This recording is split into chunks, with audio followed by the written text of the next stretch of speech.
My parents called me trash for marrying a nobody black man, while praising my sister for marrying rich. Then they discovered my husband was a powerful billionaire. Hi, I'm the daughter my parents called trash. Just because I married a black man they thought was a nobody, they praised my sister for marrying rich. They told me I was an embarrassment. But what they didn't know was who he really was. And by the time they found out, it was already too late to undo the damage. So before we begin, tell me, what time is it where you are? And have you ever been judged for who you loved? Drop a comment below. I'm listening. I stood there. The soft cotton of the handkerchief pinched between my fingers, the embroidery slightly fraying at the corner. R&M, hours. Someone had carelessly dropped it.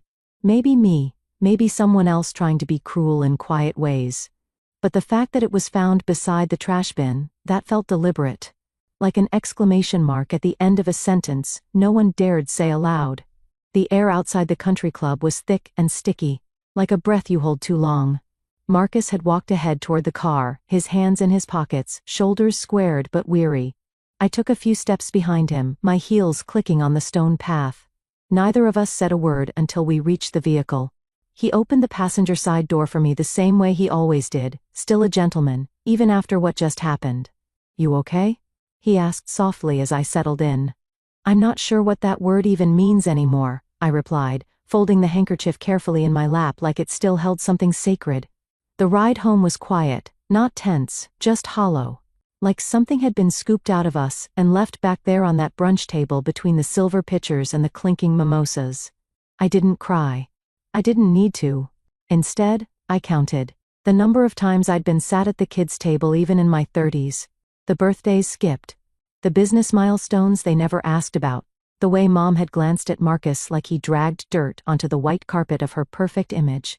I counted how many times I had let it slide, how many times I'd whispered to myself, they just don't understand yet. But the truth was, they did understand. They just didn't care. By the time we reached the driveway, Marcus was already loosening his tie. Our modest craftsman-style home nestled quietly on the east edge of Atlanta. We bought it together 5 years ago. No inheritance, no help. Just our own savings and a loan we paid off early. I opened the front door, and the scent of lavender hit me. The oil diffuser had timed itself to perfection. How ironic. Everything inside our home ran smoother than any family function I'd ever attended. Marcus headed to the kitchen.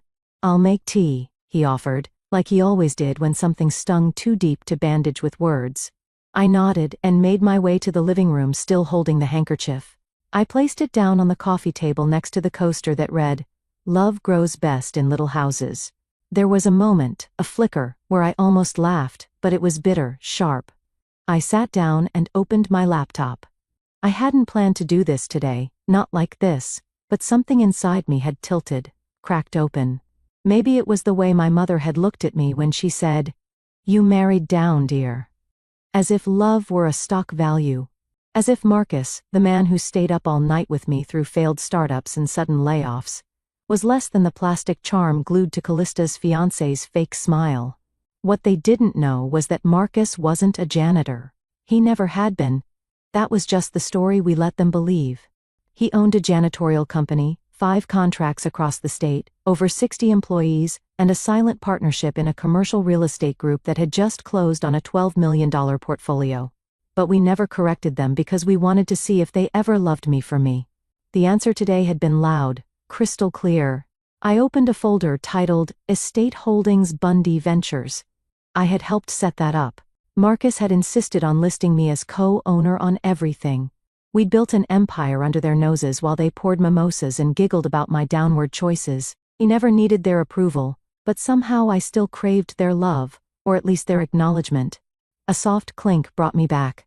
Marcus placed a cup beside me and sat on the armrest. "I'm sorry," he said. Simple, quiet. But with that edge of hurt he tried so hard to hide. I shook my head. "You have nothing to be sorry for." He looked at me for a long time. "Then why do I feel like I'm the reason they keep doing this to you?" I leaned into him, resting my head on his chest. "Because you're the mirror. You show them who they really are." He held me close, one hand rubbing circles on my shoulder, and I thought about that handkerchief. How even love, stitched carefully, could be tossed aside when it didn't fit someone else's narrative. But not mine. Not this time. I held that small linen square all the way home. It sat in my lap like an unanswered question. The city passed by in quiet blurs, storefronts we knew by heart, intersections where we'd once argued over directions, the florist shop where Marcus surprised me with white lilies after my first miscarriage. Back at the house, the familiar click of the front door brought me back to the present. Marcus headed straight for the kitchen, loosened his collar, and asked if I wanted roasted salmon or stir-fry. I said, whatever's easy, though neither of us felt like eating. He moved through the motions anyway, calm and careful, as if protecting the last piece of our dignity was something that started with a hot pan and fresh garlic. I walked to the bedroom and closed the door behind me gently. The room was dim, lit only by the soft amber of a single lamp on the dresser. On the wall was our wedding photo. Just the two of us in front of a courthouse in Savannah. Me in a simple ivory dress. Him in his Sunday best. No family standing beside us, just a gust of wind lifting my veil and his hands around my waist like he knew how fragile that day was. I stared at it for a while, my reflection in the glass barely visible. They said I married beneath me. But what they didn't say, the thing they never asked, was why I chose him. Not once had anyone in my family asked me what he was like when I was sick, or how he'd held me through every rejection letter when my grant proposals were denied. Instead, I got, Callista's fiancé just bought her a Tesla. Are you two still renting? And of course, you can't turn a janitor into a gentleman. The thing is, Marcus wasn't even a janitor. That was just the label they slapped on him the day they saw his name tag when he helped clean up after a charity gala. They never asked what he was doing there, never noticed he didn't answer to anyone, that the warehouse manager reported to him. But I let them think it. Maybe because I wanted to know who they really were without the masks. I sat on the edge of the bed and let my mind drift 2 years ago, senior year of high school. The auditorium was packed. I had just won the Georgia State Science Symposium, first place for my project on solar nanofiltration. The principal shook my hand, the crowd clapped, and I turned to look for my parents. They were clapping too, but not for me. Callista had made cheer captain that same week, and Mom had brought balloons. She's got presents, Dad said that night at dinner. Not all of us are meant for microscopes. Later that same spring, Callista brought home a boy from a powerful family, son of a senator. I remember the way they welcomed him like royalty. When I told them I wanted to go to prom with Aaron, my lab partner, a quiet, brilliant boy who happened to be black, Mom pursed her lips and said, "You're not ready for that kind of trouble, sweetie." I wasn't allowed to go. They never said the word out loud, but I heard it anyway. It wasn't about race, not just race. It was image, status, appearances. That was the God they worshipped, and I was the offering they gladly sacrificed to please it. Dinner plates clinked softly in the kitchen. The smell of lemon and rosemary wafted in, warm and comforting. I stood up, walked over to the dresser, and opened my laptop. There it was. A draft blog post I had written months ago, never published. Married to a billionaire. Treated like a burden. I clicked it open and scrolled slowly. Paragraph after paragraph laid it all out. Marcus's equity holdings, the private investment firm he'd built from the ground up. The sabbatical he took just to manage operations firsthand and get his hands dirty. I had written every word with the hope that one day I'd be ready to share it, to pull back the curtain and let the world see who we really were. But that wasn't the point anymore. I didn't need applause. I didn't want headlines. I just wanted to stop asking myself the question, would they still hate me if they knew who he was? And now, I had my answer. I scrolled to the bottom of the post, hovered over publish, and instead clicked save draft. Not today. From the hallway, Marcus's voice came soft and steady. Dinner's ready. I closed the laptop, stood up, and touched the corner of our wedding photo again. Maybe they'll never see it, I whispered. But I do. And that's enough for now. As I stepped into the hallway, the scent of roasted salmon met me again. A warm plate, a familiar chair, and a man who had never needed a title to be my equal. I didn't need revenge. I just needed one more proof that they never saw me, only what I was worth to them. And wouldn't you know? It showed up 3 mornings later, tucked neatly into our mailbox like a peace offering from someone who'd never said sorry. A thick cream-colored envelope, heavy with pretense. My name was embossed in gold, first name only, no and guest, no acknowledgement of Marcus. The address label was printed, not handwritten. I paused at the threshold, sunlight brushing the tips of my fingers as I ran them along the edge of the envelope. Maybe this was it. Maybe they finally saw me. Maybe this was some kind of step toward amends. Inside was a flat glossy card, marble background, rose gold accents, a photo of Callista in a white gown, and a man beside her who looked like he practiced smiling in the mirror. Celebrate the union of Callista Winthrop and Sterling Ballard, one of the South's rising stars in tech innovation. There was no note, no call, not even a hope you can make it. I stood in the foyer for a long moment, card in hand, wondering if I should laugh or scream. Instead, I set it down on the entryway table and went to make tea. That night, my phone rang just after 8. Mom? I let it go to voicemail. Then a minute later she called again. Against my better judgment, I picked up. Rowena, she said in that airy performative tone she used for cocktail parties and HOA meetings. You got the invitation, I hope? I did. Oh, honey. It's going to be spectacular. Sterling just finalized the deal with Rivtech. He's now officially worth 8 figures. Can you believe it? Our little Callista really landed someone with vision. I bit the inside of my cheek, said nothing. She barreled on. It's going to be at the Foxhall Resort, fully catered, live jazz, and oh, the guest list, governors, CEOs, even that anchor from Channel 5. No pause. No, how are you? No mention of Marcus. I cleared my throat. Am I expected to attend? Well, she hesitated, barely. It's more of a curated affair, you know? But of course, we'd love your support in other ways. Callista really wants it to be elegant. I don't remember hanging up, but I remember the silence that followed. Marcus glanced over from the couch where he was folding laundry, his brows lifting slightly. I shook my head. Just noise, I said. 2 days later, my phone buzzed again. A text from Callista. Hey, Mom says a $15K painting from that gallery you like would be perfect. Can you send it to the venue? No. Hi. No. How are you? Not even a please. I reread it once, twice, 3 times. I didn't know what stung more, the casual audacity, or the fact that they truly believed that was all I was good for. A walking ATM. Last year, she forgot my birthday entirely. I still sent her tulips and a handwritten note that took me 20 minutes to write. I'd picked every word carefully, still hoping, deep down, that I could be seen as more than a placeholder between family milestones. I walked out to the balcony and let the night air hit my face.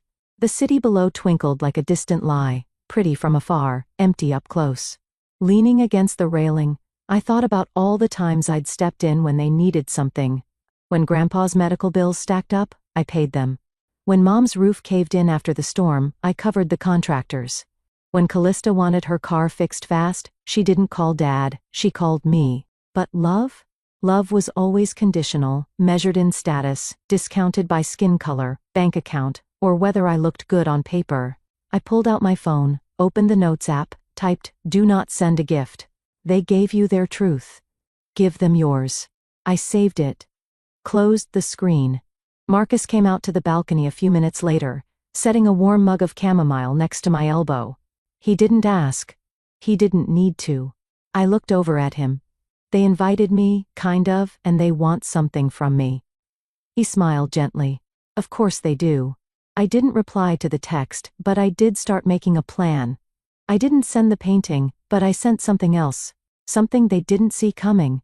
It started with one quiet call, placed the following Monday morning, just after I'd finished loading the dishwasher, and Marcus had stepped out for his morning jog.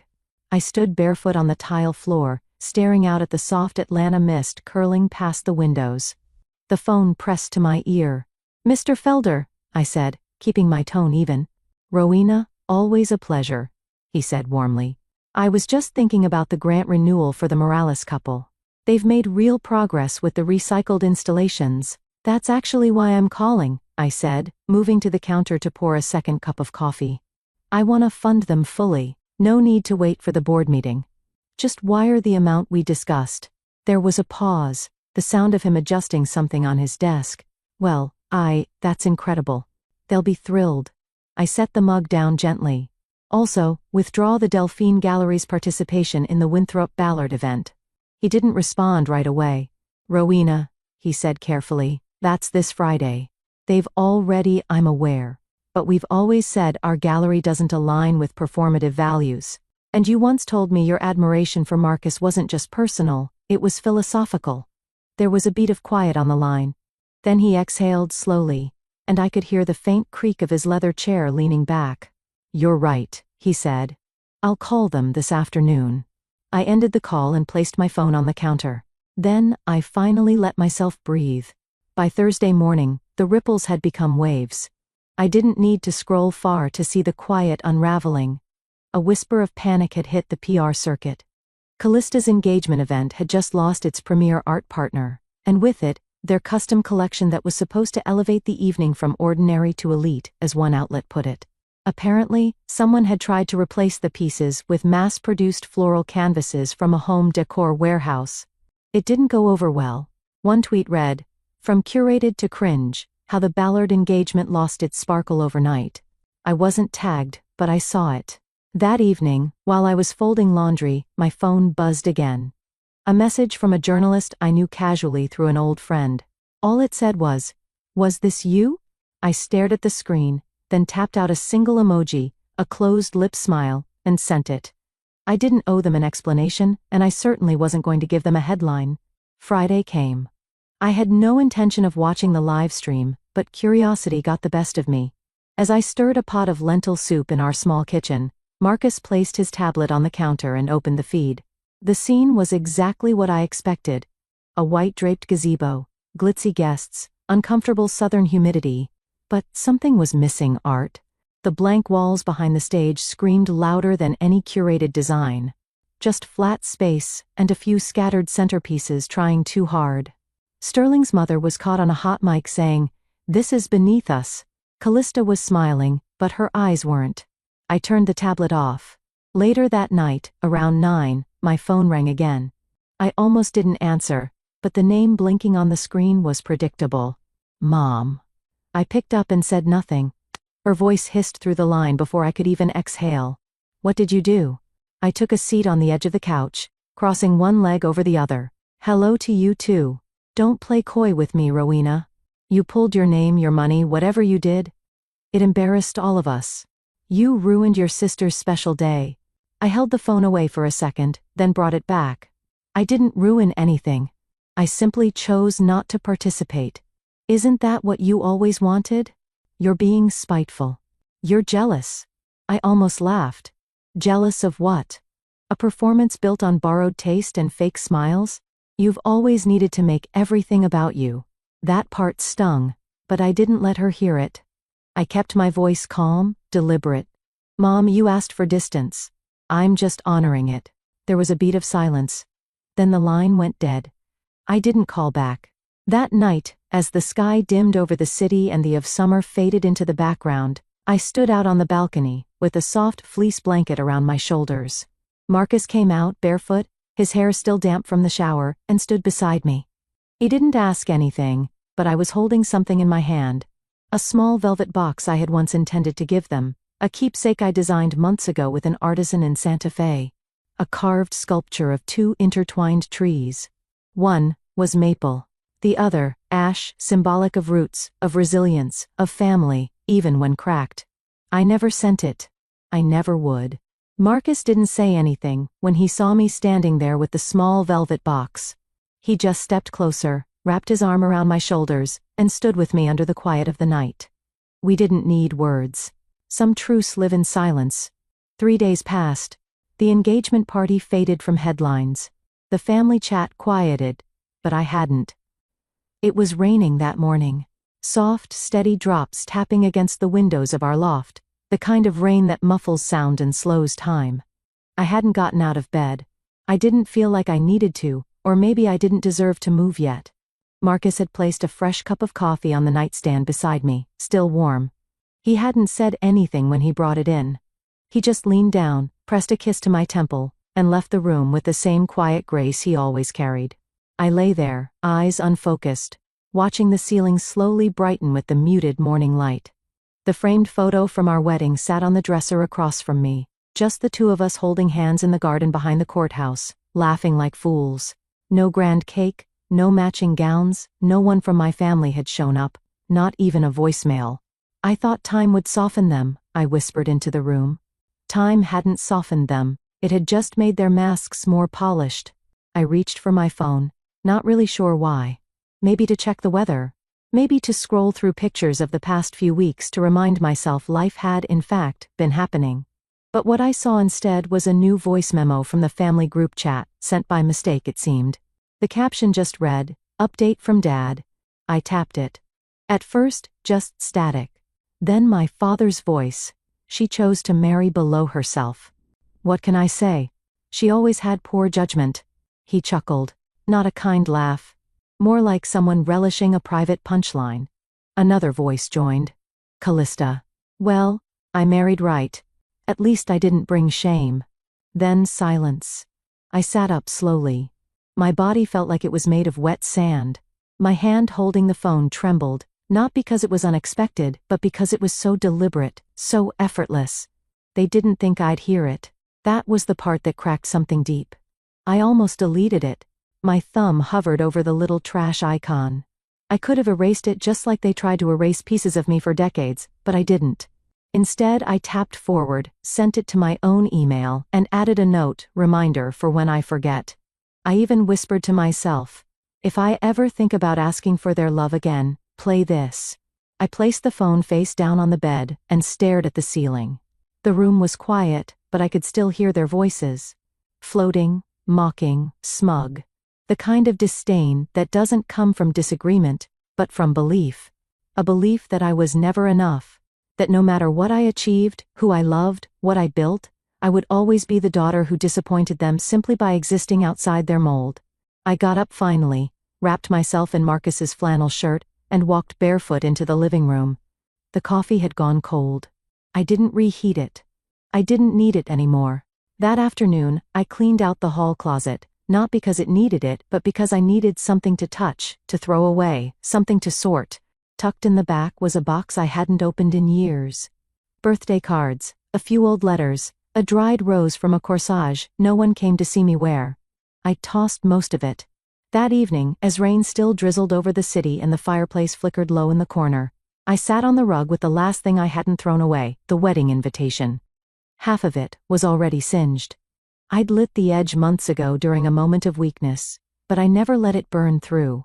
I wasn't ready then. Now I stared at the charred corner and the perfectly printed gold lettering.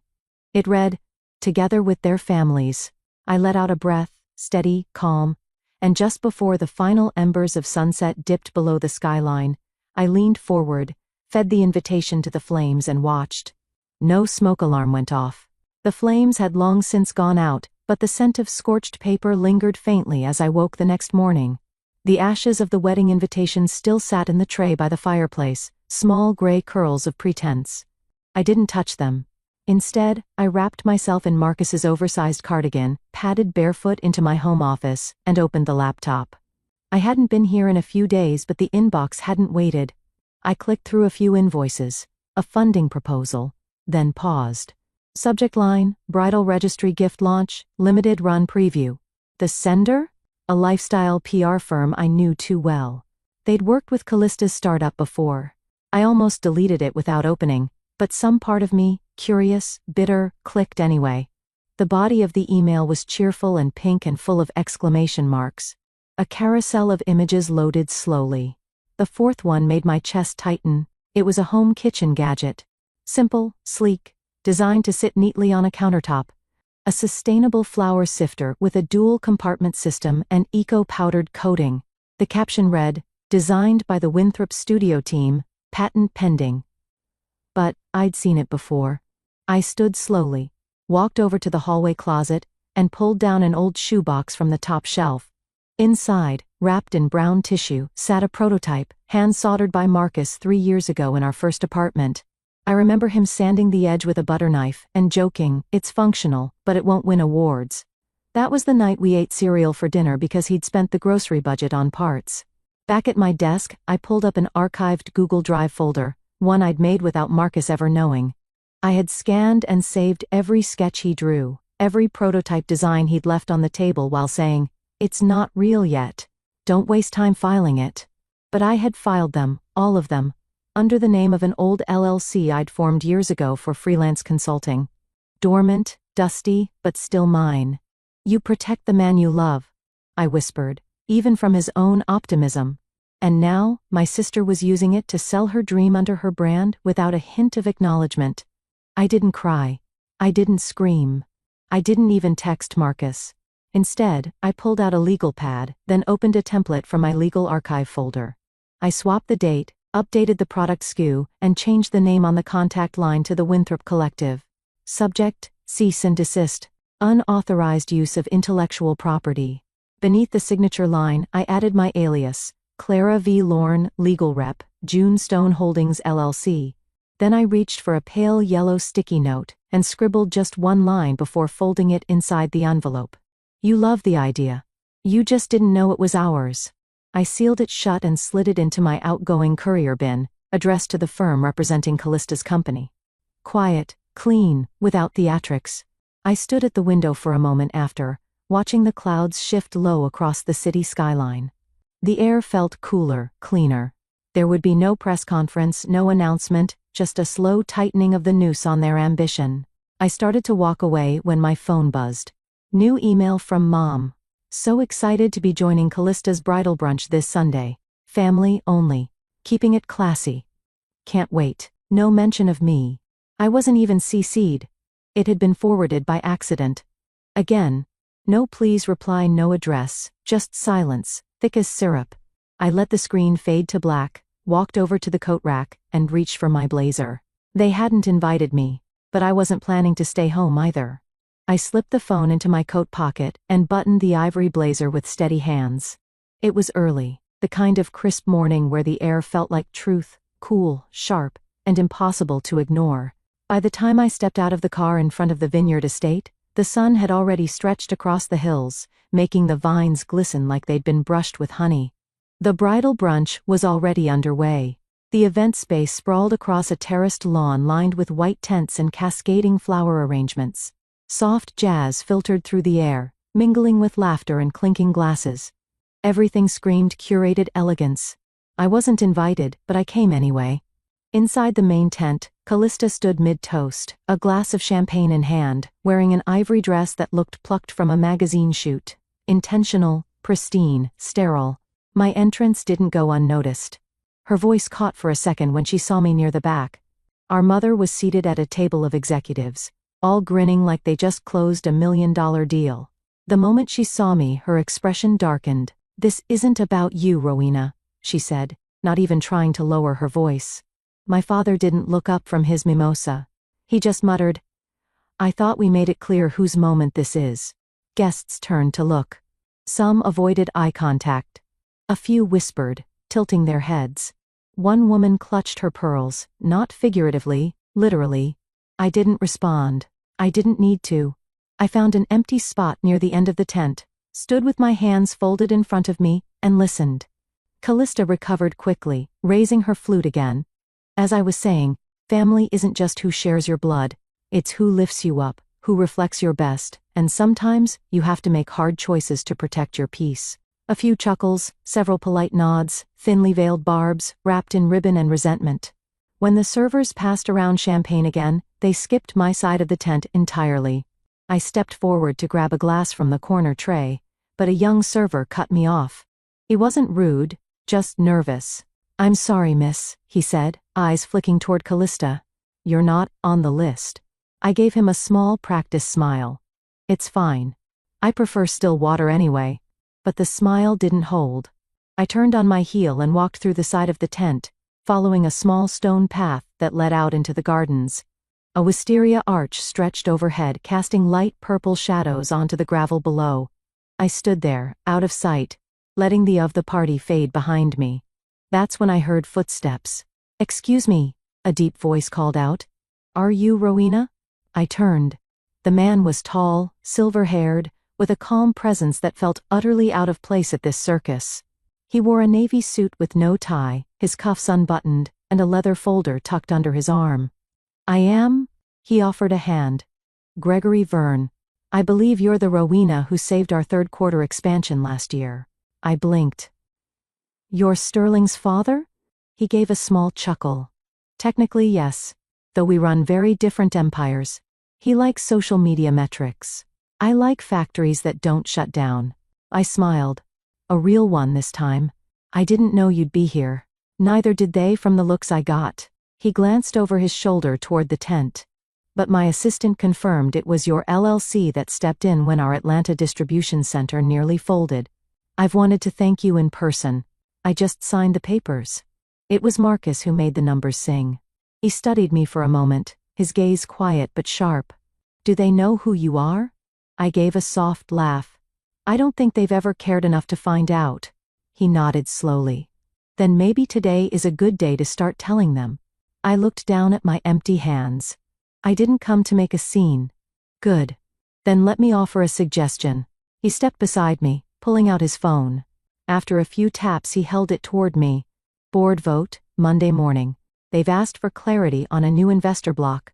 I've recommended they allow your presence since, well, you own 12% now. I stared at the screen, trying to breathe through the tightness in my chest.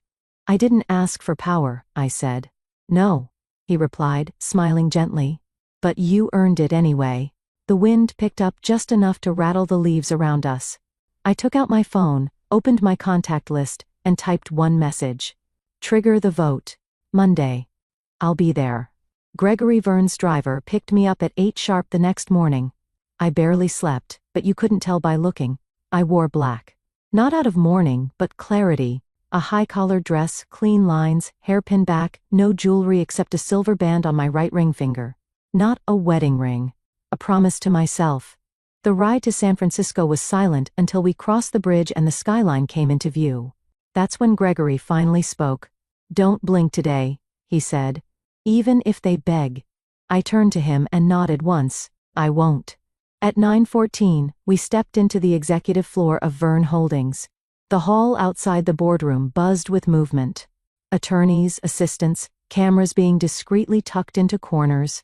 The press hadn't been invited, but they had arrived anyway, whispering the word vote. Inside the boardroom, every leather chair was filled. The long table gleamed beneath the fluorescent lights, and everything smelled faintly of coffee and polished wood. At the head of the table sat Sterling Dallard, attempting confidence, and beside him, my sister.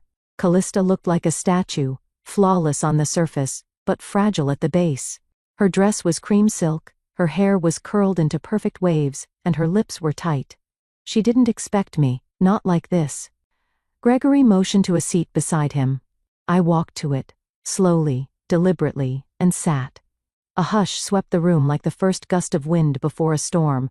Before we begin, Gregory said, standing with both palms on the table, I'd like to formally introduce the voting co-chair for today's session, Miss Rowena Hartley. Callista's eyes widened. Her champagne-colored nail polish cracked visibly as she gripped her clutch. Her voice broke through the silence. What? What is she doing here? Gregory remained calm. Your engagement involved a proposed equity shift across the Nevada portfolio. Per the trust charter, that requires unanimous family vote. And since Rowena is listed as Keogh trustee of that entity, you're lying? Callista snapped. She's not even part of this family. She is, Gregory cut in, on record and on paper. I slid a thin folder toward the center of the table. Clause 12 billions, page 4, my signature, filed 3 years ago under the dormant Hartley Foundation. I reactivated it last week.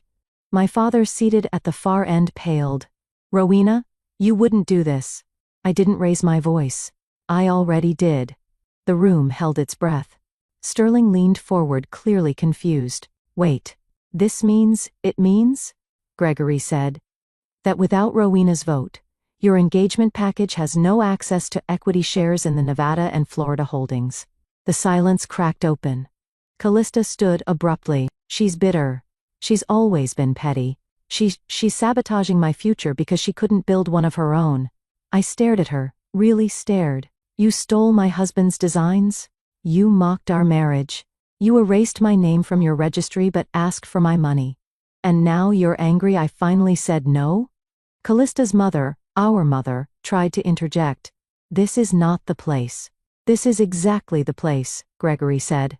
"The board accepts Miss Rowena Hartley's vote to revoke Callista Winthrop's temporary engagement clause, effective immediately." The gavel fell, literally. Then the doors opened. The press flooded in like floodwaters breaking a levee. Microphones, flashbulbs, questions shouted, faces I didn't recognize shouting words like power move, family implosion, and silent partner no more. Callista turned to me trembling. "You ruined everything." I stood, straightened my dress, and looked her in the eye. "No. You did that the day you decided you didn't need me." She lunged forward like she might say something else, but Gregory stepped between us. "There's nothing left to say." I walked out, cameras flashing, heads turning. My steps were measured, my face unreadable. But inside, everything shook. Not from fear, not even from pride, from the weight of finality. This wasn't triumph. It was truth. Undeniable, raw, and overdue. It had rained the night before, the kind of slow, persistent rain that doesn't demand attention, but soaks everything in quiet. By Sunday afternoon, the sky over the hills had cleared, but the air still held that soft scent of wet soil and eucalyptus. I opened the windows to let it in. The house was silent. Not the hollow kind of silence that comes after a fight or a departure. This was different. Weighted but not heavy. A stillness earned.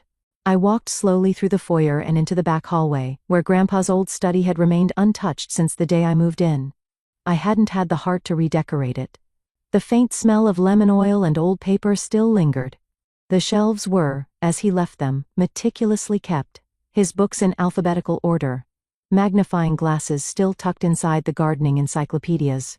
The envelope was exactly where I had left it, on the corner of the writing desk, just beneath the brass lamp with the crack in its shade. I'd passed it every day this week. Sometimes I'd glance at it, once I'd picked it up, then put it right back down. But today, I sat. I took a breath, slipped my finger under the flap, and gently pulled it open. Inside was a single photograph, aged just slightly at the corners. It was me, maybe 6 or 7 years old, sitting cross-legged in Grandpa's greenhouse, surrounded by little pots of budding lilac. My cheeks were dirt-smudged. My smile was wide. He was kneeling beside me, one hand on my shoulder, the other holding a watering can tilted just so. Pressed flat behind the photo was a lilac bloom, dried but intact, and beneath it, a note card in his handwriting. I would have known those neat block letters anywhere. Even if they never see you, I always did. I didn't cry right away. I sat with it first. Let it settle into my bones. Let it speak into the space that no amount of boardroom votes or headlines could reach. But eventually, the tears came. Not hot or frantic, but soft, relieved. Someone had seen me. Not for what I could do, not for who I married, not for the money I didn't give or the party I didn't attend. He saw me as I was, as I am. The light shifted as the sun began to dip westward. I stood, wiped my face, and placed the photo gently back into the envelope. Then I picked up my keys and walked out. The drive to my gallery was short. 15 minutes of winding streets and stop signs. The small modest storefront had been mine for 3 years now. I never talked about it. Not with family, certainly not with Callista, but it had grown quietly, steadily, like the plants Grandpa used to tend.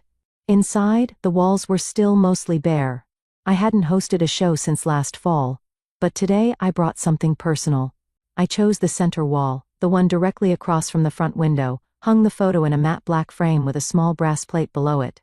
The kind Callista once mocked me for using. "You hang stuff like that, and people think it's a thrift store." She laughed. "At least try to look like you belong in this world." I stood back and smiled. The plate read, "Legacy is earned, not given." As I adjusted the frame, a quiet voice behind me spoke. "Miss Hartley?" I turned. It was Erin, the summer intern I'd taken on months ago. She was clutching a folder of flyers, eyes wide with curiosity. "Can I ask you something?" I nodded. She looked down for a second, then back up. "How did you survive all that?" I held her gaze, thought about all the ways I could answer. The lawyers, the late nights, the therapy, the silence. But what I said was simple. I stopped asking why they didn't love me, I said, and I started loving myself. Erin nodded slowly, then walked back toward the office to finish sorting prints. I stayed a moment longer in front of the frame. That picture, one no one else had seen, now hung where anyone walking by could. And not because I needed to prove anything, but because I finally didn't. I didn't win by breaking them. I didn't win by becoming louder or richer or crueler. I won by refusing to become them. Spent 8 years saving our failing family business, but my parents left the company to my spoiled brother. He'll make a better owner than you. So I quit and watched from the sidelines as our business collapsed, refusing to help. Full story plus all updates. I never wanted to join the family business. After graduating from college with honors in financial management, my dreams were set on making my own mark in the corporate world. Several prestigious companies had already shown interest in my resume, and I was excited about building my career from scratch. But life had other plans. My name is Alice Chen, and I was always the responsible one, while my older brother Tommy was the golden child who could do no wrong. He got the newest gadgets, the fanciest clothes, and most importantly, our parents' undivided attention. I learned early on to be self-sufficient, throwing myself into studies and working part-time at our company during summers to earn my own money. Chen Global Trading had been in our family for 3 generations. My great-grandfather started it with just shipping containers of electronics from Taiwan. By the time my father took over, it had grown into a respectable mid-sized company handling imports from all across Asia. I knew the business inside and out from my summer jobs, but I never thought I'd end up running it. That was supposed to be Tommy's destiny. "Alice, we need to talk," my father said one evening, his voice unusually serious. I had just finished telling him about a promising interview with Goldman Sachs over dinner at his office. "What's wrong, Dad?" He gestured for me to sit down, his face lined with worry. "The company, it's not doing well. We're losing money faster than ever before." I felt my stomach tighten. I thought Tommy was learning the ropes? You always said he'd take over. Dad's face flushed with embarrassment. "Your brother, he's not ready. Yesterday he expense reported a $5,000 dinner with clients at that new French restaurant. When I asked him about the business discussed, he couldn't remember a single detail." "And what does this have to do with me?" I asked, although I was beginning to see where this was going. "I need you to take over as CEO," he said simply. "You're smart, responsible, and you know the business. The company needs you, Alice." I sat there stunned. For years I'd been told this was Tommy's birthright. Now suddenly, because he couldn't handle it, they wanted me to step in and fix everything? What about my own career plans? I protested. "I've worked hard for this, Dad. I have interviews lined up. This is our family's legacy," he interrupted, his voice cracking slightly. "Your great-grandfather built this company from nothing. Are you really going to let it fail?" I looked at the old black and white photo on his wall, my great-grandfather standing proudly in front of his first warehouse. The weight of 3 generations of family history pressed down on my shoulders. "Tommy won't like this," I said finally. Dad sighed. "Let me handle your brother." "Will you do it?" I stared out the window at the city skyline, watching my carefully planned future slip away. "Yes," I heard myself say, "I'll do it." My first day as CEO of Chen Global Trading felt surreal. Walking through the familiar hallways, I was greeted by faces I'd known since I was a teenager, running errands and filing paperwork during summer breaks. I spent the next 2 weeks buried in financial reports, my financial management degree finally proving useful in ways I hadn't expected. Mrs. Rodriguez, our head of accounting, and her team were invaluable, providing me with years of records and explaining various accounting practices that had become standard under my brother's influence. "I hate to show you this," Mrs. Rodriguez said one evening, placing a thick folder on my desk, "but you need to see where the money's really going." The numbers told a story of systematic mismanagement and wasteful spending. But it was when I started digging into the expense reports that my blood really began to boil. The documents revealed a pattern of excessive spending that made my stomach turn. An $80,000 Tesla Model S purchased 6 months ago under transportation expenses. A $12,000 monthly rent for a penthouse apartment in downtown, listed as client entertainment facilities. A $25,000 shopping spree at Armani, somehow classified as professional development expenses. "Has my father seen these reports?" I asked Mrs. Rodriguez. She shook her head. "Tommy always had a way of presenting things differently to your father, more vaguely. The details got buried in broader categories." I stayed late into the night poring over every detail. The more I looked, the more I found. Weekend trips to Vegas labeled as client relationship building. Designer suits and watches filed under professional image maintenance. The company was bleeding money through a 1,000 expensive cuts, all traced back to my brother's spending habits. By the end of my audit, I had made my decision. I drafted a new company expense policy, one that would eliminate all these excessive privileges. Everyone, including Tommy and myself, would operate on base salary alone. No more luxury cars, no more penthouse apartments, no more shopping sprees disguised as business expenses. As I finished typing the last page of the new policy, I glanced at the old black and white photo of my great-grandfather on the wall. "I'm going to fix this," I promised him silently. "Whatever it takes." I knew the storm that was coming. Tommy wouldn't take these changes lying down, but I had the numbers, the documentation, and most importantly, the authority to make these necessary changes. Let him try to justify $1,200 swimming trunks as a business expense to my face. I was reviewing supplier contracts when my office door burst open with such force that it bounced off the wall. Tommy stormed in, his face red with rage, waving a copy of the new expense policy I distributed that morning. "What the hell is this?" he shouted, slamming the document onto my desk. "You think you can just walk in here and take everything away from me?" I kept my voice steady. "These are necessary changes to save the company, Tommy. You've always been jealous of me. Always trying to prove you're better than me. And now you're using Dad's temporary insanity to push me out." "No one is pushing you out," I said. "But the company can't afford to bankroll your lifestyle anymore." "My lifestyle?" He laughed bitterly. "I bring in half our clients. You think they want to meet in some cheap restaurant? Drive around in a Toyota? They want to do business with a solvent company," I countered. "Which we won't be if screw you, Alice." He kicked my visitor's chair across the room. "You're nothing but a jealous bitch who couldn't stand seeing me succeed. I'm calling Dad." He stormed out, leaving papers scattered across my floor. I knew exactly where this was heading. Sure enough, that Saturday at our family dinner, I could feel the tension as soon as I walked in. Mom was unusually quiet as she served the pot roast, and Dad kept clearing his throat, his nervous tell. Finally, Mom couldn't hold back anymore. "Alice, don't you think you're being a little harsh with your brother? He's worked so hard for the company." "Has he?" I reached for my briefcase. I'd come prepared for this. "Would you like to see exactly how Tommy's been working hard with company money?" I spread out the documents across the dining table, right next to Mom's best china. Credit card statements, expense reports, receipts, all carefully highlighted and annotated.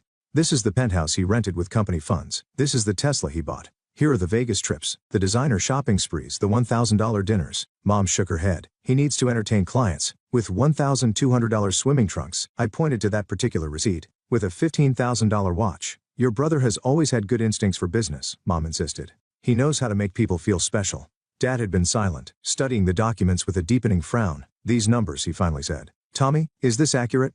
Tommy, who'd been sulking at the other end of the table, shrugged. "It's all legitimate business expenses. Alice is just too rigid to understand how modern business works." "That's enough," Dad cut in. He looked tired, older somehow. "Alice is right about the expenses, Tommy. They need to stop." He held up his hand when Tommy tried to protest.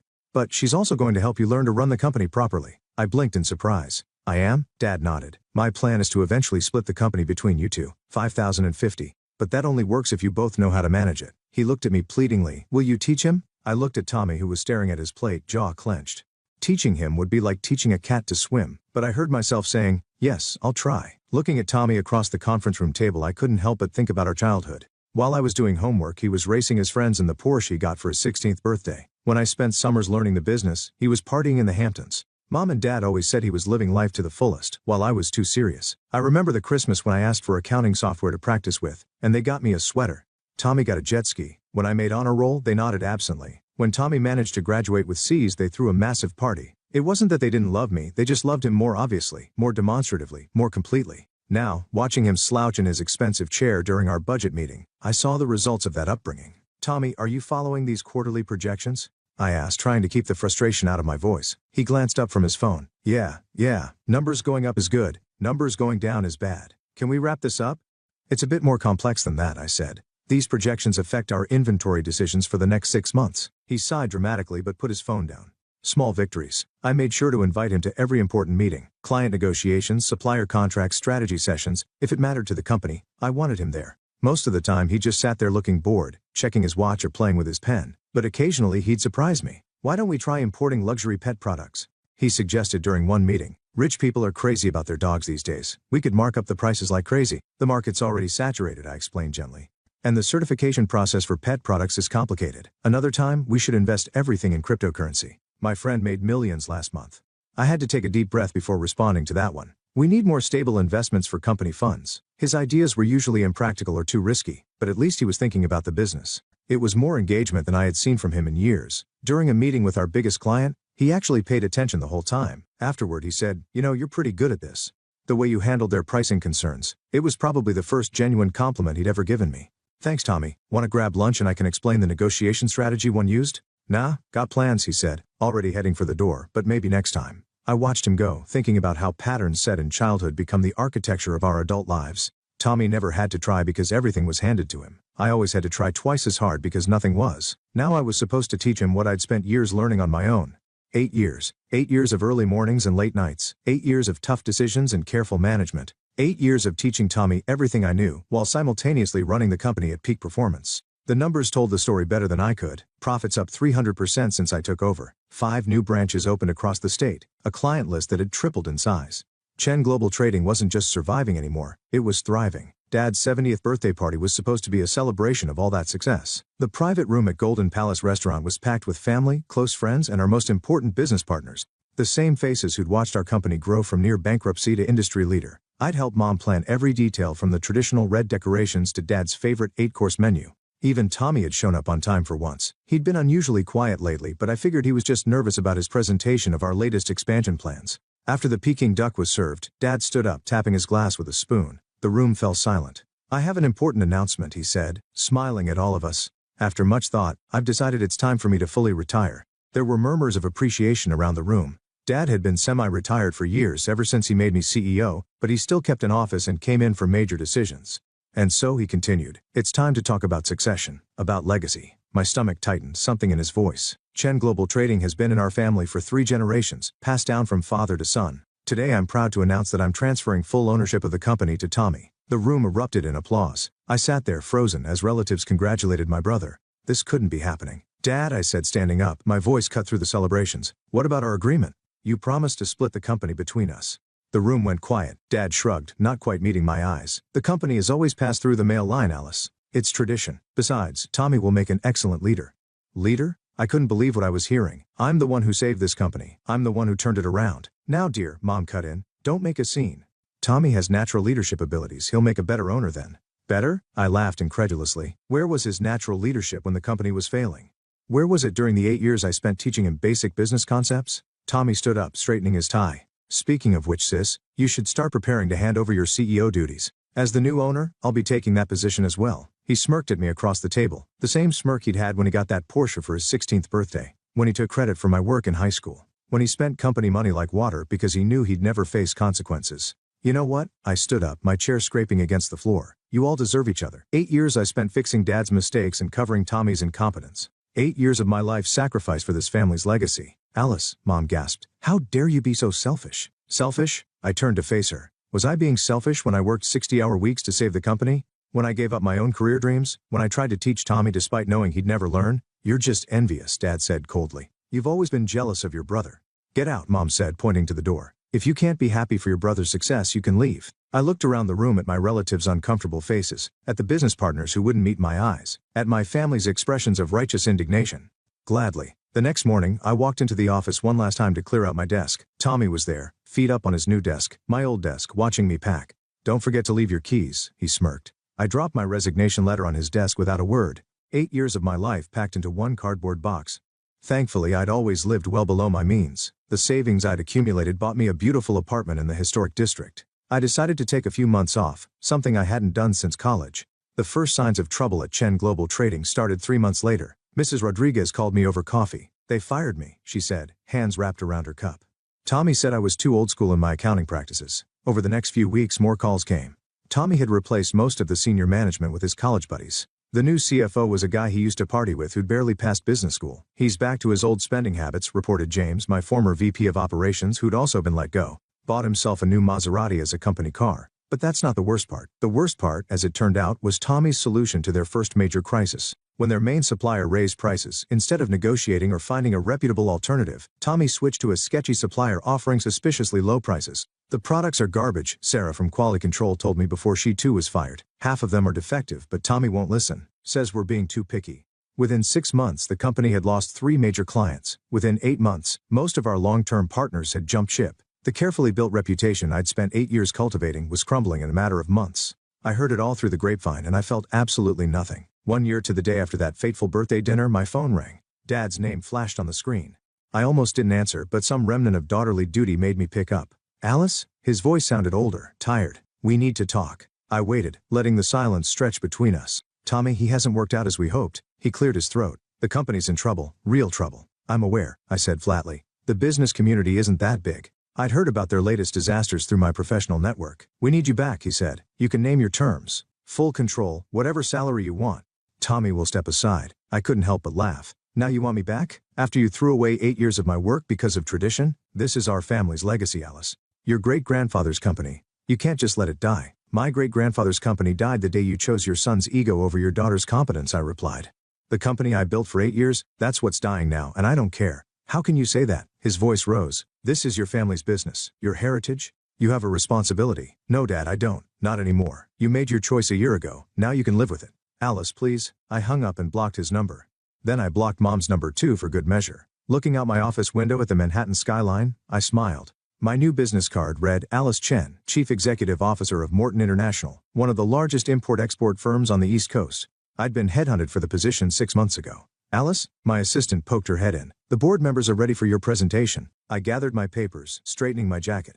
The quarterly results were excellent. We'd exceeded all projections, and I had plans to expand into 3 new markets. Your strategy for the Asian markets is brilliant, Richard Morton, the company owner, had told me last week.